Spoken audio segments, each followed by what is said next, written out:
Food is fuel for your body, your mind, and definitely your sport. But let's face it, nutrition is confusing, and the expectations on girls and women to be thin and have a six-pack are exhausting. If you've ever been frustrated with your body, confused about nutrition, obsessed with eating healthy, or guilty when you don't, underate, overate, or overtrained, and overwhelmed with all the pressure, then this podcast is for you. Nutrition can be easy, you can take control of it, but it might start with letting go of control by asking for help and making a change. I'm Lindsay Elizabeth Cortez, sports dietitian and owner of Rise Up Nutrition, where I empower female athletes to overcome nutrition concerns and perform at their highest level, to stop being confused by all the mixed or harmful messages, and finally have confidence in your body as a fierce, fit, and fueled female athlete. Hey listeners, Lindsay Elizabeth Cortez, registered dietitian, owner of Rise Up Nutrition, and your host of this podcast. I have a guest with us today. She's a fellow registered sports dietitian who is also a professor and does research and specializes in low energy availability and kind of disordered eating and red S risk. And so we're going to talk all about that today. And she actually started, as you'll learn as we get into the conversation, she started her career doing research on recovery, and she did her dissertation on chocolate milk. And because of that, I wanted to share with you a discount and coupon, I suppose, that we have for you as listeners. Now look, there's tons of amazing chocolate milks out there. You can get local chocolate milk, you can get grass-fed, you can get just so many different types, right? But as a busy athlete, sometimes you need something that doesn't need to be refrigerated, something that you can throw in your bag, be it your gym bag or your backpack, and have it readily available for post-workout. So that's actually one of the reasons that I very often recommend Orgain as a brand. They have a bunch of different nutritional drinks, powders, and bars, but I really love their nutritional shakes that they have. They have protein shakes, but I love their nutrition shakes, which have protein and carbohydrates and fats in there and really make a wonderful complete recovery option. And again, it is non-perishable. So of course it tastes good cold and in your refrigerator, but it's something that doesn't need to be refrigerated. So you can just bring it with you to practice, or if you're hitting the trails to go for a run or hitting the gym, bring it with you in your bag so that right when you finish your workout, you can have this as a form of recovery. There are different flavor options. We have whey-based nutritional shakes and plant-based nutritional shakes, and you can find Orgain at couple stores in person, but if you purchase online, you can simply use the code RISEUP30 and get 30% off your first online order. So I would strongly encourage you to give those nutrition shakes a shot for recovery and post-workout. It's a very similar concept to the chocolate milk idea that we're going to chat about with my guest today. And if not Orgain's nutritional shakes, you might want to use this discount, Rise Up 30, for 30% off on any of their other products, their protein powders or their bars, and see if it helps you in your fueling journey. So again, that's Orgain.com, ORGAIN, and the discount code is RISEUP30. Let's get to our conversation with Kelly now. Okay, fans, my guest today is Kelly Pritchett. She's a professor in nutrition and exercise science at Central Washington University. As a board-certified specialist in sports dietetics, she has consulted with both elite and collegiate athletes as well as with active individuals. Kelly has a consulting business, Tri-Dimensional Consulting, and works with Wahoo Running and Free Trail, where she provides nutrition education and coaching for predominantly female runners, trail runners, and triathletes. Kelly served as a national media spokesperson for the Academy of Nutrition and Dietetics for 6 years and has authored multiple pieces for Runner's World and Bicycling Magazine on topics related to nutrition for female athletes. As a former collegiate swimmer for the University of Alabama swimming and diving team, she understands the challenges that female athletes face. In her spare time, she enjoys running and spending time with her 3 active boys. Kelly, I'm always excited to have other, I think, like-minded individuals as far as we're both sports dietitians and a passion for female athletes. So I'm very excited to have you on the podcast today. Thank you for having me, Lindsay. I'm excited to talk to you today. Yeah. So I always just like to ask of people's personal athletic background, and you yourself were a Division I swimmer at a large and impressive university. Was swimming kind of your childhood passion, or it's something you always did? Were you a multi-sport athlete in your younger years? Yeah, my mom, I think, put us in swimming. I have a brother and a sister, but we started probably at the age of 5. And so we laughed that she probably threw us in the pool and told us to go from there. But no, I played soccer and volleyball and softball, but eventually decided to focus just on swimming when I was in high school. Yeah. So yeah, tried a lot of different sports, and swimming is definitely my first love. Yeah. And then when you were competing at the collegiate level at the University of Alabama, were you also studying nutrition at that time? Yeah, I started off as a chemistry major, actually. Okay. And then we had a dietitian, I think it was a campus wellness dietitian, come and talk to us. And I was kind of intrigued by nutrition during that talk. And after that one talk, I don't think we ever saw a dietitian again. And so that kind of led to my interest in, just mistakes that you make as an athlete and what could I do better to improve my performance from a nutrition standpoint. Yeah, absolutely. I think, fast forwarding to 2023, we know that the University of Alabama has dietitians to support their athletes now, but back when you were there, they did not. And there's frankly still the majority of collegiate athletes don't have a sports dietitian or an athletic dietitian. They might have a campus-wide one, but I think you and I would agree they're kind of different what a campus dietitian might do and a sports dietitian. They can both be helpful, but they're just different, right? Yeah, totally. I think it's definitely an exciting time. If we look at the number of collegiate dietitians now compared to what, we had 20 years ago. And so I think, like you said, most Division I programs do have at least one full-time sports RD, but I teach at the Division II level, and I know it's definitely lacking in Division II or Division III programs. Yeah, and actually, just to get a quick understanding of your current position, so because you're a professor at Central Washington University, but they have athletics there as well. So do you help out consulting with the athletics, or do they have a different sports dietitian do that? So I've helped out when I first got here in 2008, I think I started getting requests to see athletes, and it just became oh my gosh, I can't handle this. And there's two separate jobs. Being a professor and being a dietitian are two separate jobs. Yeah. Yeah.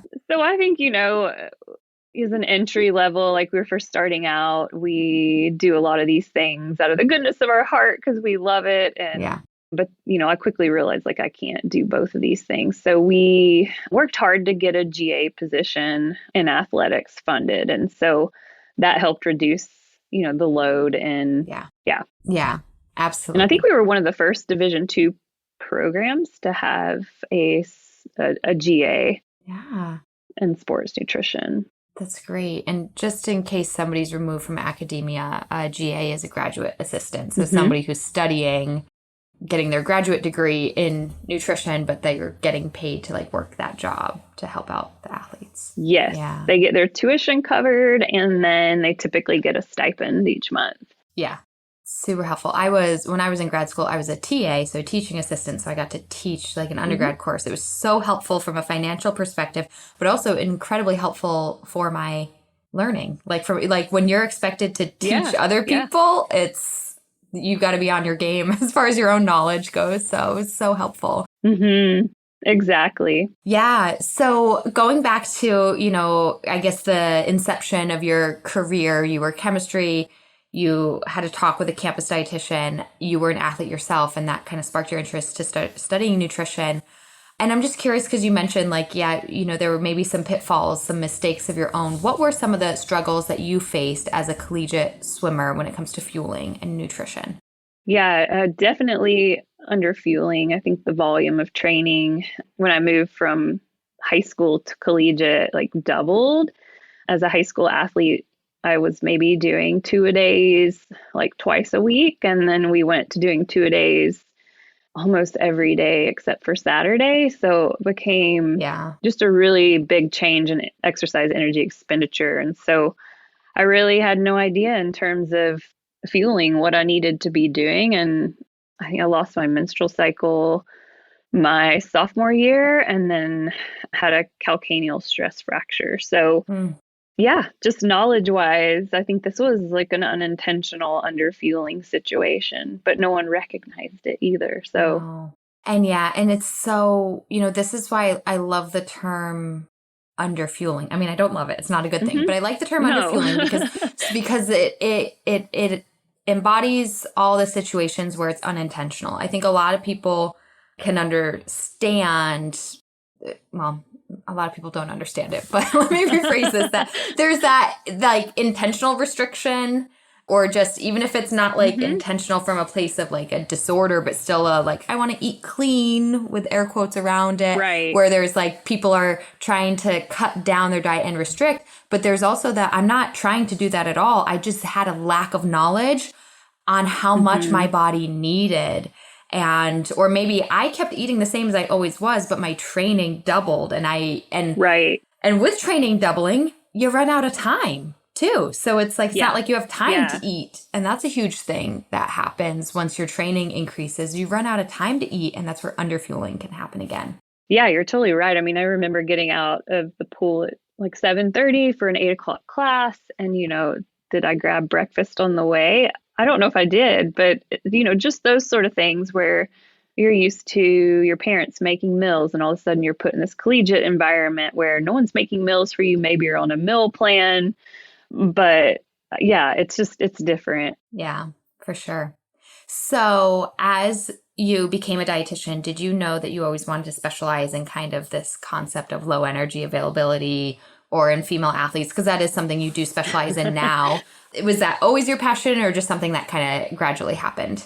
I remember as a PhD student, when I was, trying to decide on my dissertation topic, I was really interested in the female athlete triad and, kind of went around in circles in terms of like trying to find a mentor. That I was in kinesiology. Long story short, I ended up changing my topic and focusing on recovery. Oh, yeah, I read that there was somewhere about chocolate you milk online. Study. Yeah, recovery. And I thought to myself, I didn't know she focused on that. Okay. Yep. Okay. So recovery for quite a while. Yeah. And it's still a passion of mine, but the chocolate milk studies were my dissertation work. Okay, can we pause and talk about that then? Because for sure. It is just like such, and I fall right into the category of your classic sports dietitian that's like drink chocolate milk post workout. It's just like, it's just what we say. And one, it's delicious. Two, we know it's got protein in it, and we say chocolate milk because it's got those extra carbohydrates. But I don't know, could you expand upon that with your dissertation? Like, what is it about chocolate milk, or why that works, or why it's needed for recovery, and in what situations? Yeah, I think when we talk about chocolate milk as being the ideal recovery beverage, I think it takes a lot of the guesswork out for athletes. We can throw numbers at them all day in terms of like, this is how much carbs you need, this is how much protein you need, and you need fluids. Oh, and these vitamins and minerals are good for you as well. But I think if you look at chocolate milk, it contains an ideal amount of carbohydrate along with protein, fluids, sodium, calcium. So I just think, it's something easy too. And if we don't really have an appetite after training too, I feel like it's something that's easy to get down for a lot of athletes. In terms of when is it crucial though, I think, 2-a-day workouts, athletes who are maybe training for longer than 90 minutes, then recovery really does, become important. So if you're a college student, going to the gym and going to a spinning class is not as crucial. I still think recovery nutrition is a good idea, but you don't necessarily have to meet those marks in terms of, the carbohydrate amount and the protein amount. Yeah. Yeah. And I think even that brings up a good point of like, where do you draw the line of like, was my workout hard enough for a certain recovery thing or not? But I think you kind of did mention like, it's not going to hurt. It won't hurt you, right? So I think if you are training with a purpose, like go ahead and try recovery and see how that makes you feel, see how that affects you the rest of your day. And then we do know for sure, like, okay, if you are like, a high school 3-sport athlete, go, and or a collegiate athlete of any level. And then post college and in our adult lives, like, like you, just as an example, you just did the Chicago Marathon, like you're training regularly, I'm currently in a different life stage myself. So I'm not like, I'm exercising, but I wouldn't say I'm training, right? It's like, you kind of have to just like reevaluate as you move on. But yeah, it's like, it doesn't hurt. So even and just as an example, I'm just exercising right now. I, for the most part, still grab a milk before I hit the shower just to, because it's like, it tastes good, it hydrates me, and it starts my recovery. And then I'm going to have breakfast once I'm done with my shower and like finish fueling and finish that recovery. Yeah, definitely. And I think too, as women with, as we get older, bone health is important too. And so it definitely can't hurt. Yeah. It doesn't hurt. It doesn't hurt at all. And it has the potential to help. So, well, amazing. And then, so recovery was where you started, but then you've moved on since that. And yeah, you started focusing on the female athlete triad. And I'm sure throughout your career is as like information about Red S has come out. So probably when you started researching and working as a dietitian, we were mostly focusing on female athlete triad, which is still a thing and still exists. But we've kind of expanded upon that with some research and started diving into the concept of relative energy deficiency in sport and low energy availability. We almost have like new terminology for all of this, right? Yep. But I think maybe a fun part to this episode here would be if you kind of just gave us a little rundown of some of your recent research.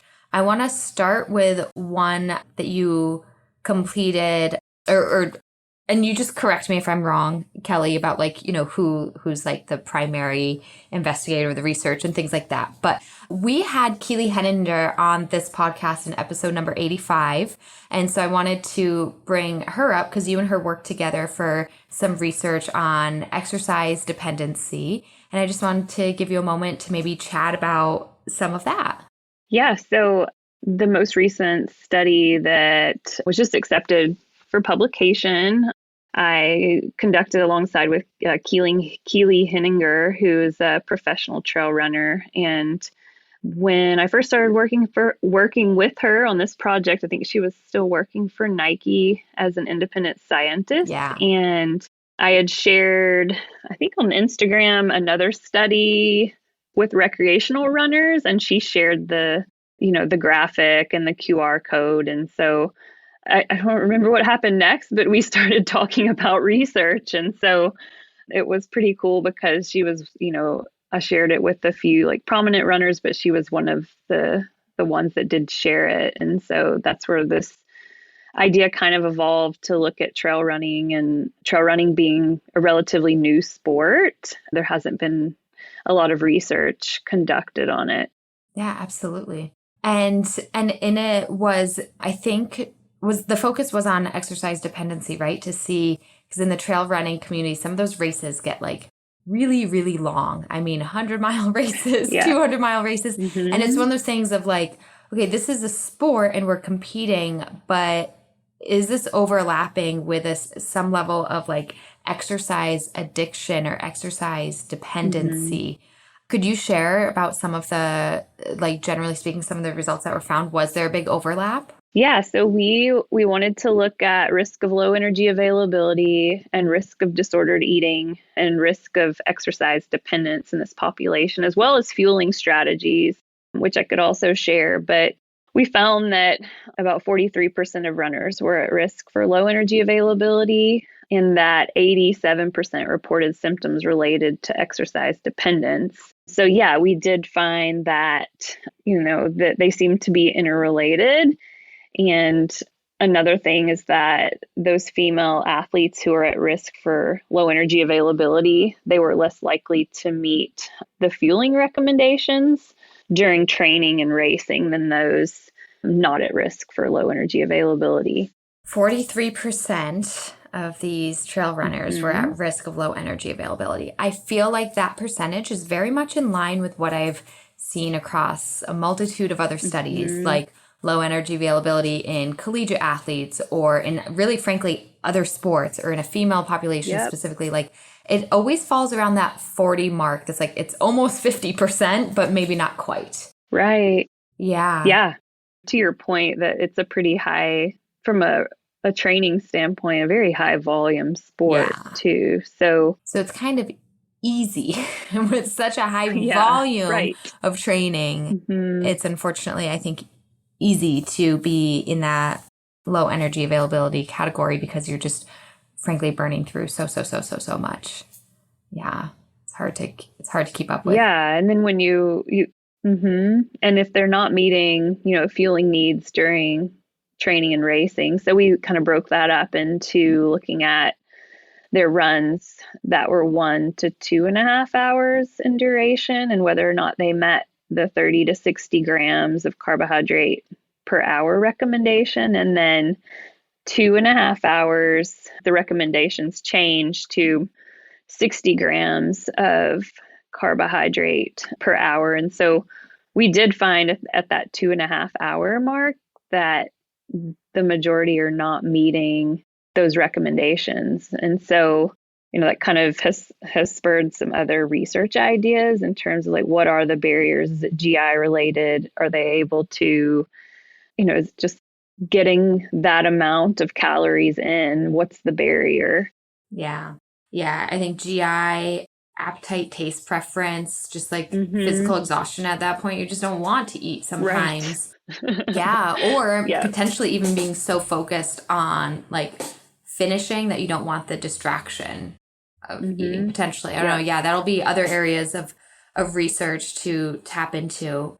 I did want to bring up something else. And this is, I know, not like your primary research, but something, I think it was just published this past March. It was looking at examination of cumulative risk assessment and nutritional profiles among collegiate ballet dancers. I know you are not the primary author on this, but you were part of that somehow. Yep. Okay. And then what I found interesting though is that they looked at low energy availability as well in these collegiate ballet dancers and found that in a dietary assessment, 96% of the ballet dancers were low in carbohydrates, 92% low in protein, 19% were low in fat. All 100% of ballet dancers were low in vitamin D, 96% were low in calcium. Those are incredibly high numbers where we were just sharing, that kind of sometimes low energy intake is around that 40% mark. And in that study, collegiate ballet dancers, I mean, that was shocking to me. Right. I think it's, a few things. That particular study was conducted using 7-day diet records. And so I think it's really important to differentiate in some of these studies where, like using the LEAF Q, that's an assessment tool. We're trying to assess risk of low energy availability versus like a food record, a 7-day food record. And I'm not saying one is better than the other, but I just think it's important to note like calculating energy availability in athletes is a very difficult thing to do. But yeah, I don't doubt that these ballet dancers, definitely had some areas they could work on, but it is crazy. Yeah. A great differentiation of here's a calculation of like grams and energy availability versus what is somebody reporting that they're logging that they're eating. And in my experience as a dietitian, I'd love to hear yours, but in my experience, nobody logs correctly. No. And it goes both ways. We have a lot of the population that underreports. Because they forgot what they ate. They're not good at estimating portion sizes. They, just forgot, I think is really it. We eat and forgot I grabbed that snack here. Oh yeah, I did add a sauce on top. Yeah. Like we just like forgot. Mm-hmm. But I've also seen in my experience the opposite. And this is more in the realm of disordered eating and disordered mindset approach to food. I've seen many people who always round up, and it is a disordered mindset of trying to convince themselves that they've eaten enough or too much and therefore should stop. This is very dangerous and disordered. But like I've seen that too. Like and I know that if anybody comes work with me, I'm gonna see right through totally. your lies. I mean, and anytime you're being watched or you feel like you're being watched, I feel like we change our habits. So, I love, this data is so important and this research is so important, but I still think it's like fraught with errors, as you just kind of brought up. But so, in the new REDS paper that has come out, they really do acknowledge some of the difficulties too, and that a calculated LEA might not be the best way to go in terms of, performing an assessment. And so using something like the LEAF Q can actually be a good start for practitioners. Could you expand upon that for any new or up and coming practitioners or dietitians that might be listening to this right now? Can you explain what the LEAF Q is? Yeah, so the LEAF Q is the low energy availability in female athlete questionnaire, and it looks at a few different domains. It looks at injuries, it looks at GI disturbances, it looks at menstrual health. And so it can actually be used to determine menstrual dysfunction.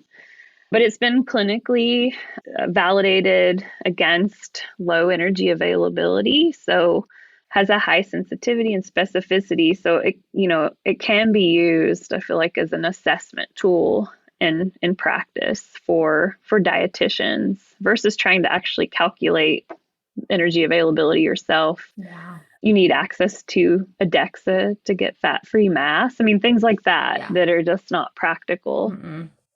Yeah, I find in my practice, especially since it's all virtual, I'm using a variety of things and just kind of like combining them all, which is not scientifically validated to just like combine all of them. But I'm using questionnaires. I'm using LEAF Q. I'm using like the Eat 26. I'm using, there's like a questionnaire for orthorexia. I'm using energy availability calculations. I'm using Mifflin-St. Jeor equations. Like I use them all. I literally use them all.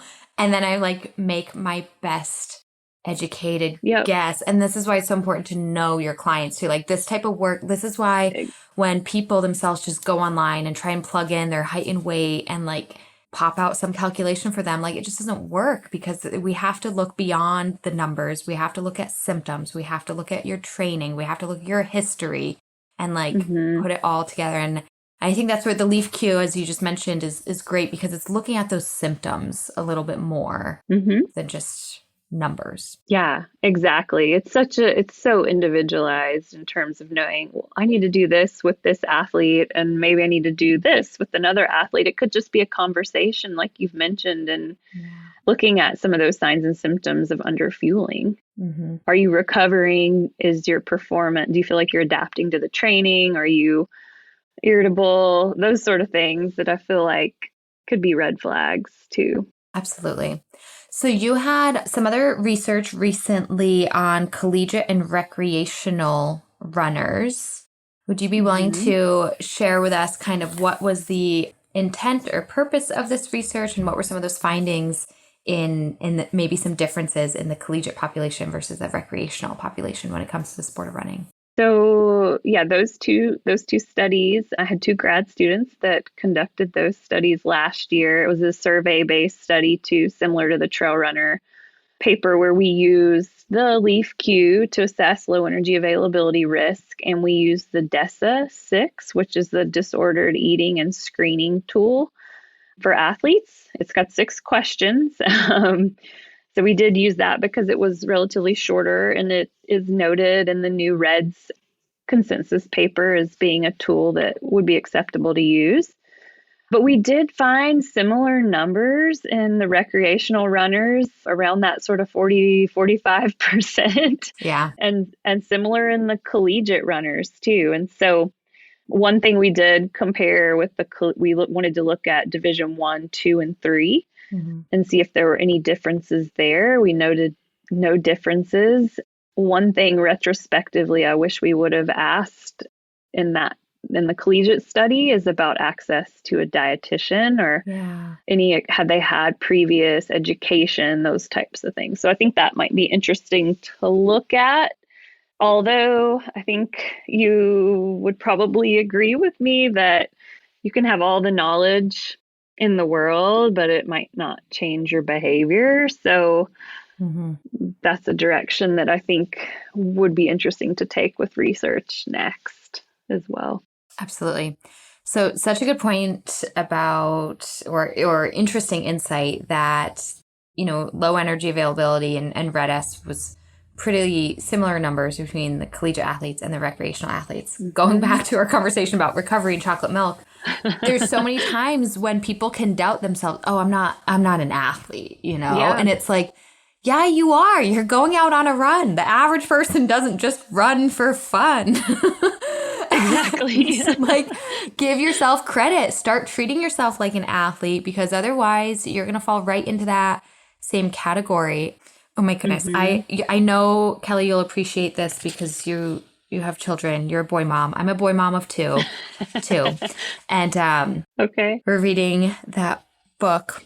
Oh my goodness. One fish, two fish, red fish, blue fish, right? Yeah. And there's a page, I crack up every time there's a page in there about all the different types of people and funny things. And it's like, here, look at these things. They like to run. They run for fun in the hot, hot sun.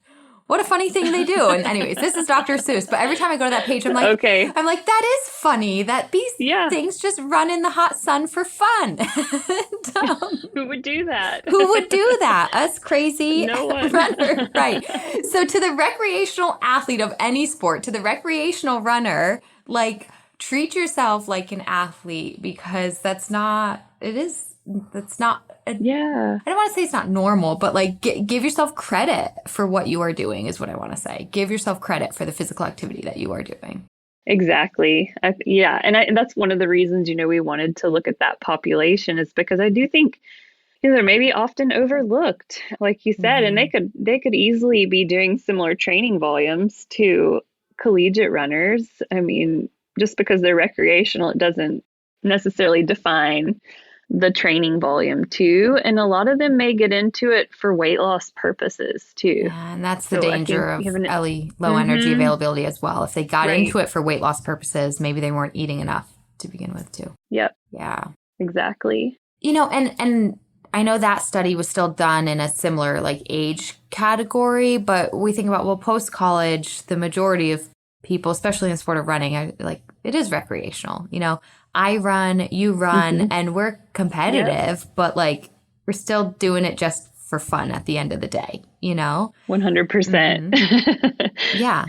But I know you recently completed the Chicago Marathon. It's like, no, that's a huge undertaking. That's months of training. The day itself is huge. It's a huge undertaking. Like, just because it was recreational doesn't take away the fueling requirements of that. Yep.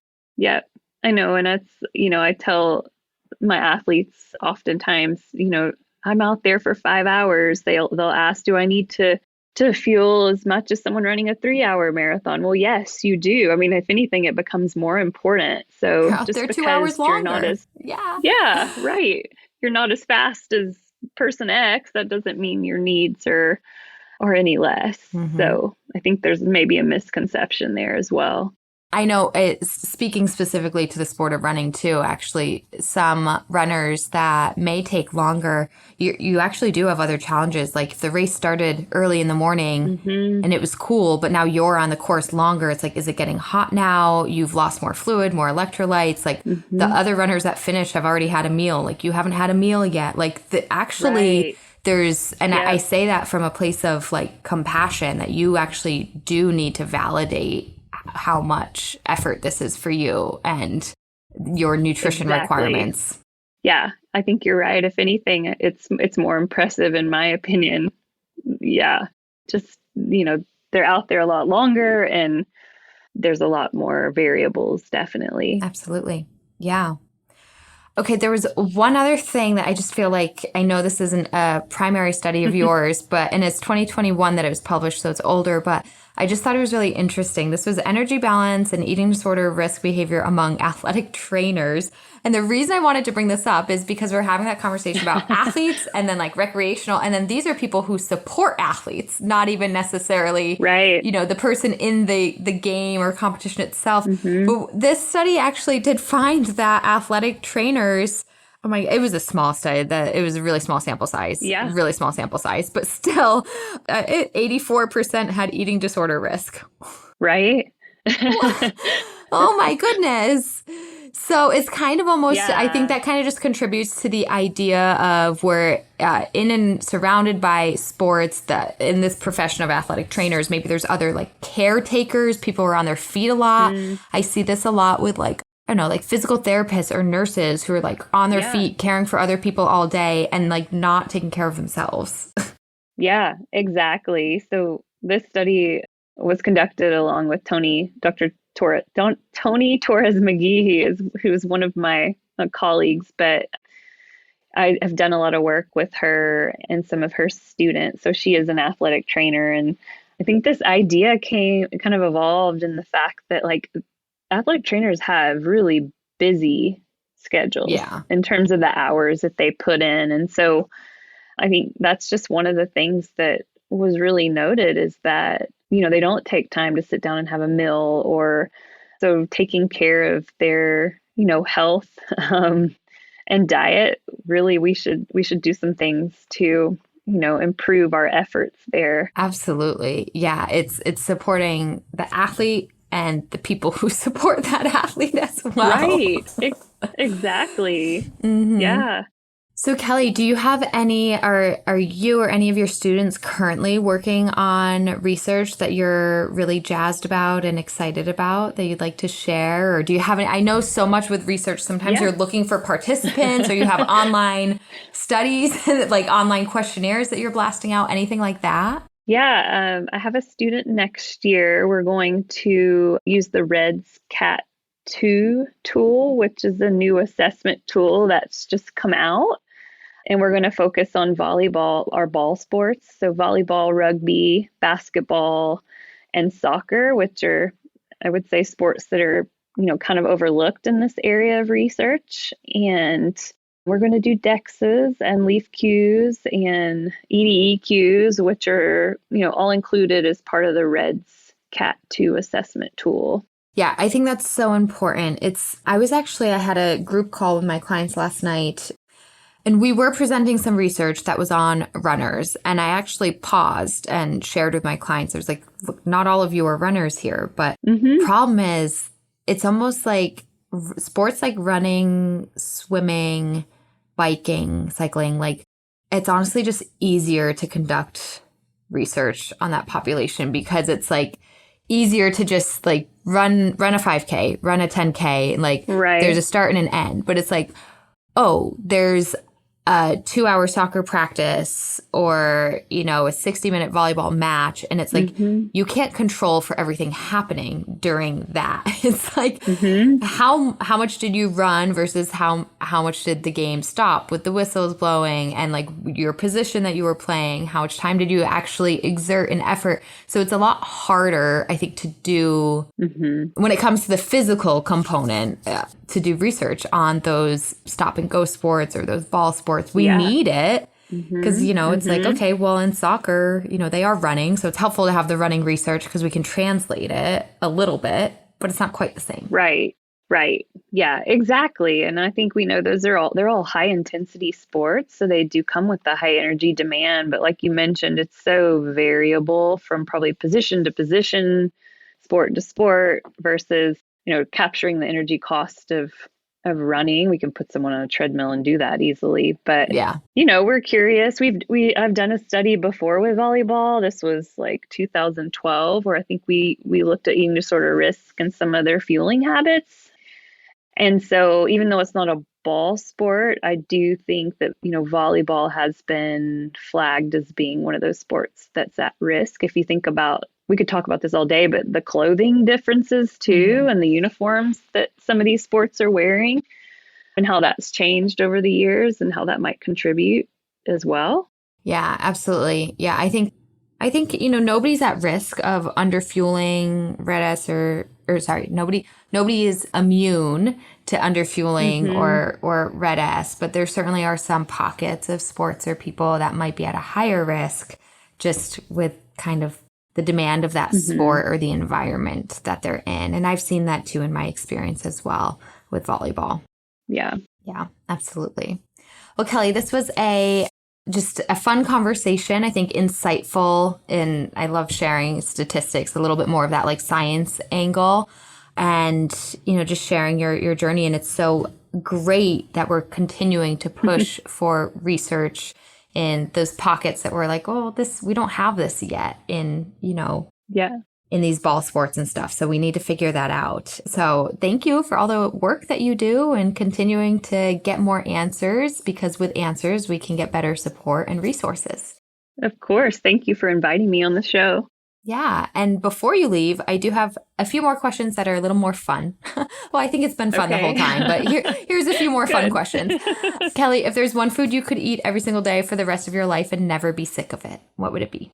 Oh, gosh. I'm going to say probably peanut butter. Yeah. Peanut butter lovers all across the world are just rejoicing with you. What is your favorite sport to participate in? Oh, that is running right now. I still love swimming, but yeah. Do you still running. Swim? Do you still get yourself to the pool, or more of a pastime? I swam when I was pregnant and it felt amazing. Right now, my husband and I fight over who gets to go. And so currently, because we have a master's group here, so currently he's the one that's going to those practices. And he was actually a runner in college. So I feel like we've we've switched. You flip-flopped. Absolutely. Well, that's signs of a working partnership to, work together, what works for the family, take your turns. Love that. So running is your current favorite. How about as a spectator? What is your favorite sport to watch and cheer on? Well, I did go to the University of Alabama, so it has to be football, I suppose. Yeah, that's a huge and successful team there. So I understand that. College football lover. Okay. And then last question. If there's a female athlete out there that you want to give a shout out to for being a role model or an inspiration for any reason, and this could be somebody in your personal life or somebody well known, who would that be? Oh, I have to say, I have to give Keely a shout out, because I do think she's, making a difference in the running world and really trying to change the conversation. Yeah. And as somebody who's connected with Keely personally as well, I definitely agree, that she's a role model as being an athlete, but going one step further of trying to promote, research for female athletes and appropriate fueling and nutrition. And so that's awesome. Yep. Great, Kelly. Well, thank you again. This was fun. Thank you so much. Well, everybody, thanks for listening. I really hope you enjoyed that episode. And if you did, if you are a true fan of female athlete nutrition, then I would love if you could support our podcast by spreading the word. Share a review on your listening channel, give us 5 stars. It really helps get the word out and get the show more views to positively impact others. Also, you can support the podcast by joining our Patreon.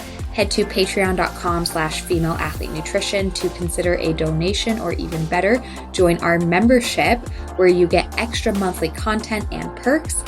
We don't want you to simply listen alone. We want you to be a part of a community and a movement of fierce, fit, and fueled female athletes. So patreon.com/femaleathletenutrition is where you can do exactly that, learn more, and join. A huge thanks to our affiliates and partners as well. Once again, Prevalence, Inside Tracker, Orgain, Practice Better, Jen and Carrie. Please go check them out, and their links in the show notes where you can get deals and discounts. Last, be sure that you do more than just listen. If you need help with fueling, it's time to take action. Head to my website to learn more. You can either book a free call with me to learn more about our coaching programs and how we can work directly with you, whether it's the fast track or otherwise. Or you can take our online self-study course, Female Athlete Nutrition. You can literally sign up and gain access right now. You can explore our downloadable products, including the Red S Recovery Guide, High Iron Fueling Guide.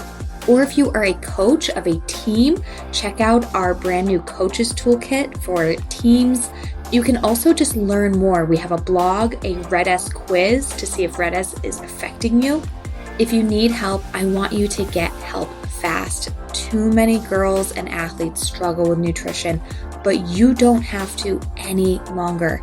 You can rise up with the power of nutrition, take action today in any of these avenues, and become fierce, fit, and fueled. Links in the show notes, and we'll see you next time.